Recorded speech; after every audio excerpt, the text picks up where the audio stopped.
Section 3 of The Girl with the Golden Eyes. This recording is in the public domain. Recording by Martin Geeson. The Girl with the Golden Eyes by Honore de Balzac. Translated by Ellen Marriage. Section 3. The young man who called himself a friend of Henri de Marsay was a rattle-head who had come from the provinces, and whom the young men then in fashion were teaching the art of running through an inheritance. But he had one last leg to stand on in his province, in the shape of a secure establishment. He was simply an heir who had passed without any transition from the pittance of 100 francs a month to the entire paternal fortune, and who, if he had not wit enough to perceive that he was laughed at, was sufficiently cautious to stop short at 2/3 of his capital. He had learned at Paris, for a consideration of some thousands of francs, the exact value of harness, the art of not being too respectful to his gloves, learned to make skillful meditations upon the right wages to give people, and to seek out what bargain was the best to close with them. He set store on his capacity to speak in good terms of his horses, of his Pyrenean hound, to tell by her dress, her walk, her shoes, to what class a woman belonged, to study écarté, remember a few fashionable catchwords, and win by his sojourn in Parisian society the necessary authority to import later into his province a taste for tea and silver of an English fashion, and to obtain the right of despising everything around him for the rest of his days. De Marsay had admitted him to his society in order to make use of him in the world, just as a bold speculator employs a confidential clerk.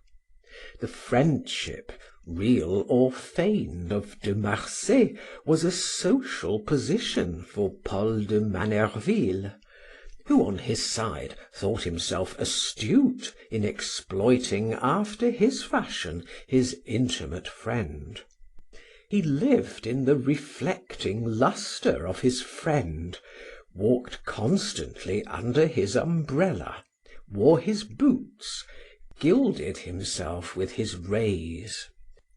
When he posed in Henri's company or walked at his side, he had the air of saying, "Don't insult us, we are real dogs."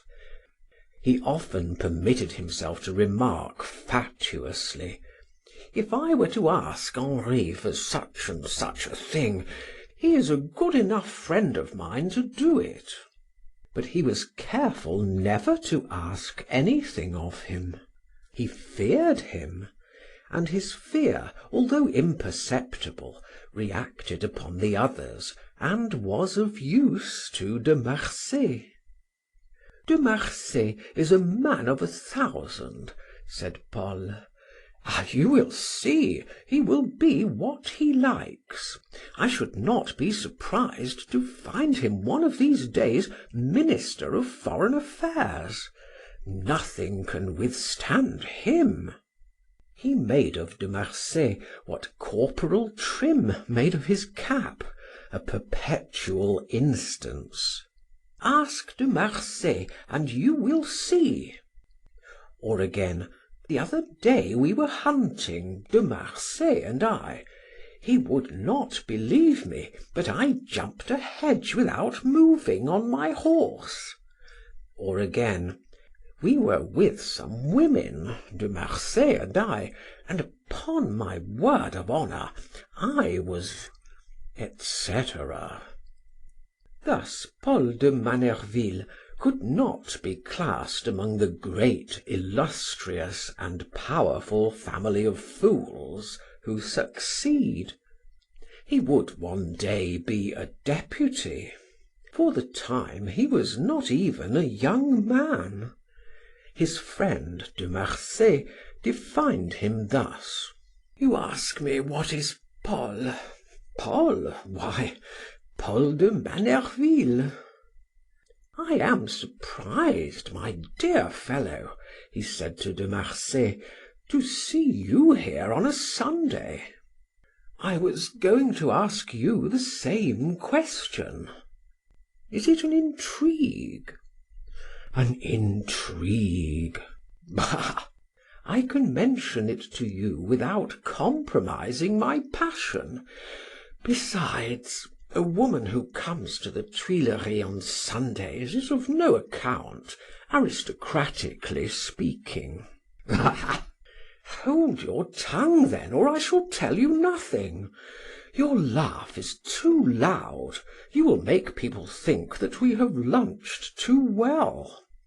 Last Thursday, here on the Terrasse des Feuillants, I was walking along, thinking of nothing at all, but when I got to the gate of the Rue de Castiglione, by which I intended to leave, I came face to face with a woman, or rather a young girl, who, if she did not throw herself at my head, stopped short less, I think, from human respect than from one of those movements of profound surprise which affect the limbs, creep down the length of the spine, and cease only in the sole of the feet, to nail you to the ground. I have often produced effects of this nature, a sort of animal magnetism, which becomes enormously powerful when the relations are reciprocally precise. But, my dear fellow, this was not stupefaction, nor was she a common girl.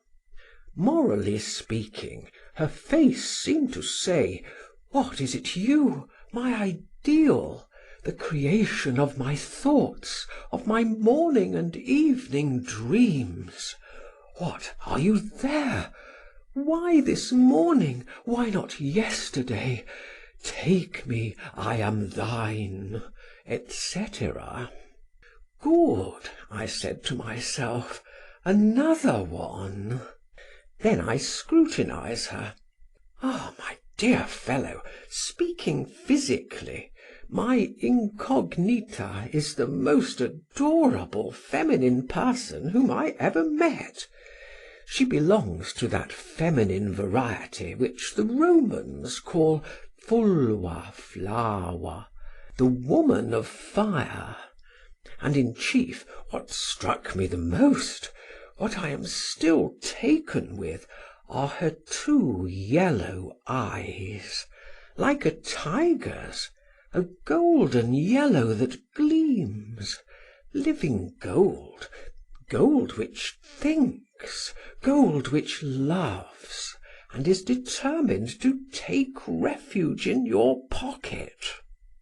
"My dear fellow, we are full of her," cried Paul. "She comes here sometimes, the girl with the golden eyes. That is the name we have given her. She is a young creature, not more than 22, and I have seen her here in the time of the Bourbons, but with a woman who was worth 100,000 of her." "Silence, Paul. It is impossible for any woman to surpass this girl. She is like the cat who rubs herself against your legs, a white girl with ash-colored hair, delicate in appearance, but who must have downy threads on the third phalanx of her fingers, and all along her cheeks, a white down, whose line, luminous on fine days, begins at her ears and loses itself on her neck. Ah, the other, my dear de Marsay, she has black eyes which have never wept, but which burn, black eyebrows which meet and give her an air of hardness, contradicted by the compact curve of her lips, on which the kisses do not stay, lips burning and fresh, a Moorish colour that warms a man like the sun. But upon my word of honour, she is like you. You flatter her. A firm figure, the tapering figure of a corvette built for speed, which rushes down upon the merchant vessel with French impetuosity, which grapples with her and sinks her at the same time. After all, my dear fellow, answered de Marsay, what has that got to do with me, since I have never seen her? Ever since I have studied women, my incognita is the only one whose virginal bosom, whose ardent and voluptuous forms, have realized for me the only woman of my dreams. Of my dreams. She is the original of that ravishing picture called La Femme caressant sa chimère, the warmest, the most infernal inspiration of the genius of antiquity, a holy poem prostituted by those who have copied it for frescoes and mosaics, for a heap of bourgeois who see in this gem nothing more than a gewgaw, and hang it on their watch chains, whereas it is the whole woman, an abyss of pleasure into which one plunges and finds no end, whereas it is the ideal woman, to be seen sometimes in reality in Spain or Italy, almost never in France. Well, I have again seen this girl of the gold eyes, this woman caressing her chimera. I saw her on Friday. I had a presentiment that on the following day she would be here at the same hour. I was not mistaken. I have taken a pleasure in following her without being observed, in studying her indolent walk, the walk of the woman without occupation, but in the movements of which one divines all the pleasure that lies asleep. Well, she turned back again, she saw me, once more she adored me, once more trembled, shivered. It was then I noticed the genuine Spanish duenna who looked after her, a hyena upon whom some jealous man has put a dress, a she-devil well paid, no doubt, to guard this delicious creature.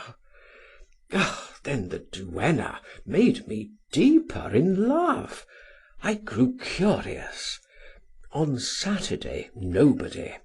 And here I am to day, waiting for this girl whose chimera I am, asking nothing better than to pose as the monster in the fresco.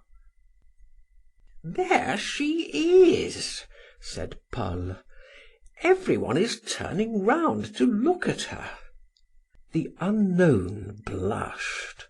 Her eyes shone. She saw Henri. She shut them and passed by. You say that she notices you, cried Paul facetiously. The duenna looked fixedly and attentively at the two young men. When the unknown and Henri passed each other again, the young girl touched him, and with her hand pressed the hand of the young man. Then she turned her head and smiled with passion. but the duenna led her away very quickly to the gate of the Rue de Castiglione. The two friends followed the young girl, admiring the magnificent grace of the neck which met her head in a harmony of vigorous lines, and upon which a few coils of hair were tightly wound. The girl with the golden eyes had that well knitted, arched, slender foot which presents so many attractions to the dainty imagination. Moreover, she was shod with elegance and wore a short skirt. During her course, she turned from time to time to look at Henri, and appeared to follow the old woman regretfully, seeming to be at once her mistress and her slave. She could break her with blows, but could not dismiss her. All that was perceptible. The two friends reached the gate. Two men in livery let down the step of a tasteful coupe, emblazoned with armorial bearings. The girl with the golden eyes was the first to enter it, took her seat at the side where she could be best seen when the carriage turned, put her hand on the door, and waved her handkerchief in the duenna's despite. In contempt of what might be said by the curious, the handkerchief cried to Henri openly, "Follow me." "Have you ever seen a handkerchief better thrown?" said Henri to Paul de Manerville. Then, observing a fiacre on the point of departure, having just set down a fare, he made a sign to the driver to wait. "Follow that carriage, notice the house and the street where it stops. You shall have 10 francs. Paul, adieu." The cab followed the coupe. The coupe stopped in the Rue Saint Lazare, before one of the finest houses of the neighborhood. End of Section 3. Recording by Martin Geeson in Hazelmere, Surrey.